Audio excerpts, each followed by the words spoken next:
Welcome to the first in a series of lessons that will teach you how to write up your project coursework. In this lesson, we'll learn how to write up the code development section of Prototype 1.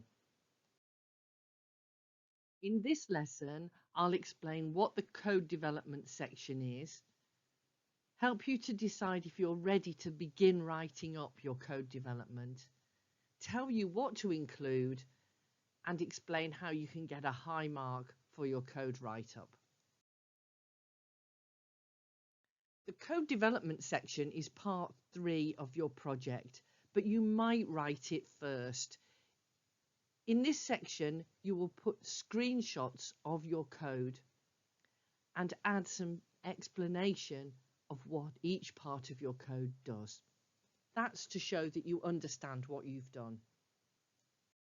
So are you ready to do your project write-up? Here's a checklist that will, if you go through this checklist, tell you if you're ready. First of all, does your code work?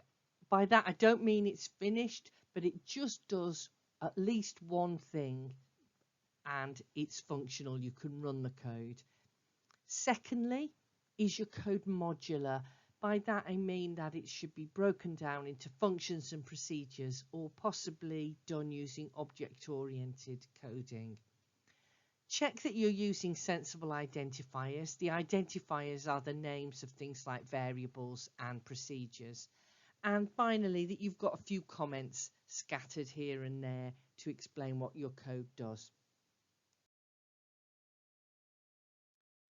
At the start of your code development write-up, you should have a paragraph or two covering all of these different items. You should describe what prototype 1 does. So for example, if your prototype 1 simply opens a file and displays the contents of the file, let's say, then say that. Explain what your reader can expect to find in this write-up. Secondly, I would set out a structure. Because your code is modular, it'll be broken down into procedures or functions or whatever. So set that out. Just explain what the different parts are and just a few words to say what each part does. And then also I would explain the programming technique that you're using in this section. So explain if it's object-oriented, if it uses functions, if it has a graphical user interface. Again, just a few words to explain what's going on in your code. These 3 sections put together will be a nice little introduction to your write-up, and it means that the reader approaches your write-up knowing what to expect. So the rest of your code development write-up will consist of screenshots of your code. I'm going to go through an example of my own program. It's a program I wrote that analyzes the text, analyzes a text file for features like word length, average number of words in a paragraph, and so on. Okay, so when you do your screenshots, there's a couple of things to bear in mind. Here's my extract. Make sure that the reader can read your text. So don't make the text too small. A good check is to make sure that the letters in your screenshots are as big as the other letters on the page. And also don't try and include too much in each screenshot, just enough that you can discuss what's going on. So I declared several constants in my program, and here I've just included the first of these constants, which is a list of punctuation marks. And so I've included, it's only two lines of comments and 4 lines of code. And you'll see that there's quite a lot I can write just explaining that. Okay, so you've put screenshots of your code into your document, and now you need to add notes to those screenshots to explain what's going on. The same sort of code can get marks at these 4 different levels, and I'm going to go through the 4 levels and tell you what you've got to do. Of course, you can improve later, but this is just to give you an idea of the sort of write-up that would really help you to get higher marks. A project that gets low marks would just provide some evidence that the person has done code. So something like this, a screenshot of the code and then just a note saying, my program has this code in it. That's evidence that you've done the code, but we can write that up in a way that gets us higher marks. So let's look at some examples. In these examples, I'm going to use exactly the same code. It's the same program, but by writing it up in a better way, I can get better marks for exactly the same Python code. So for medium marks, and that's roughly equivalent to, let's say, a D or a C, I'd provide the evidence, the screenshot, just like before, but I'd also describe what I did. So here's an example. It's got quite a lot of words in it, but I'm just going to go through it quickly. So in this example, I say what the code does. This code creates a new variable called punctuation. It's got a loop. At every stage in the loop, I add a ASCII character, and to check that the code worked, I printed it out, and this is what it looks like. So I've described what I have done as I made the code. And this is a good medium level mark. I'll provide you with these full examples as a document. If you're one of my students, I'll give you an example so you can read it at your leisure. So adding a description, just saying what the code does. The code has a loop. It counts from 33 to 65. It makes an ASCII character. It adds it to the list. That's all I've done. I've just described my code.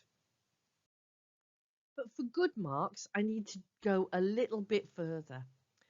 Instead of just describing what I do, I've got to explain what I do. And I've also got to relate what I've done to my code breakdown. That is my structure that I started with at the beginning of my write-up. So here's an example. This isn't the whole thing, but it's just an example of a good write-up. First of all, it relates this little bit of code. I'm still talking about that tiny little bit of code where I declare one constant. I've begun by relating it, how it fits into the rest of my program. So I've said at the start, I broke the program down into 5 modules. Module 5 says I've got to strip all the punctuation out of the text file. So this is a list of punctuation which will help me to strip it out. And then secondly, I explain how the code works. So I looked at a table of ASCII values. I found that I wanted to strip out all the ASCII code from 33 to 64, and this is how I did it. And at the bottom, did it work? Yes, the code did work, and I go into that, explain how it worked. So can you see how that's different from the medium marks? In the medium marks, I simply said what I did. I counted from 33 to 64. But for good marks, I've given reasons. I've explained why. Why did I choose the codes from 33 to 64? Why did I make a list of all those codes? And so this shows that I fully understand my code. And I think all of us should be aiming to get to this level. So I want you to do the screenshots as I've just shown you, and then add some notes like this to explain the code. Say why I have chosen code of that kind. And also the code that works. So let's include some explanation that the code did work. All right, so that's good marks. Can you see I haven't changed the code itself? It's the same code, so you can do this explanation whatever your code is like. Now for high marks, you have to go that little bit further, and I wouldn't over stress about this, particularly at prototype 1 level. However, if you're aiming for an A or an A star, then I think it's a good idea to try to get high marks in your project write-up. So let's have a little look at what that would entail. We've got to provide evidence of development as we did at low and medium level. We've got to relate the code to the breakdown of the problem as we did at good level. And we've also got to justify what we did. So that's going a little bit further than just explaining. Let's have a look at an example. I'm still sticking with that same code where I go through a loop and populate a list with ASCII codes. To justify this, I have to show that I've considered alternatives and that the choice that I made was taken for good reasons. So why did I populate a list using ASCII characters rather than, for example, just typing all the punctuation marks I could think of? And why did I choose this particular range of ASCII values? Because there's some codes in there that actually aren't punctuation marks. As you'll see on the right there, the $sign, for example. So why did I choose this? Why was it the right solution for me? And that's let me write just a little bit more about what this particular piece of code does. So I hope in going through these 4 levels, I've given you an idea of how you can add complexity to your write-up, and by adding complexity, get higher marks. So let me very briefly recap what you should do. You need to write an introduction to your prototype, take screenshots of your code, add explanatory text, and in your write-up, you should be bearing in mind what I've told you about the levels of marking. If you don't understand any of this, go back and look at earlier parts of this lesson. So now it's over to you. Make sure your prototype 1 code is ready for the write-up. Take screenshots and add explanations as I've told you here. Next, we'll get on to testing and writing up our test results, but that's for next lesson. So see you then. Bye for now.